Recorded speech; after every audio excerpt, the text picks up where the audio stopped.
Di Aceh Utara, hingga hari kelima banjir yang melanda belasan kecamatan masih merendam Jalan Nasional Banda Aceh Medan di Kecamatan Lok Sukon.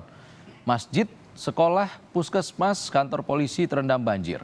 Aktivitas warga terhambat.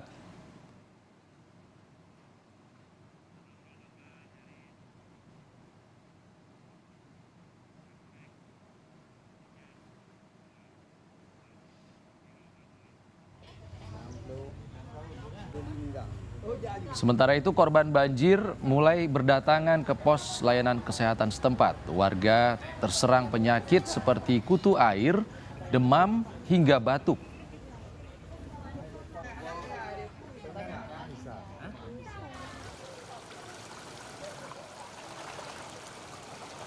Pemerintah Kabupaten Aceh Utara menetapkan status darurat bencana. Hingga sepekan, banjir masih menggenangi 15 kecamatan di Aceh Utara, 52.000 jiwa terdampak dan lebih dari 39.000 jiwa mengungsi.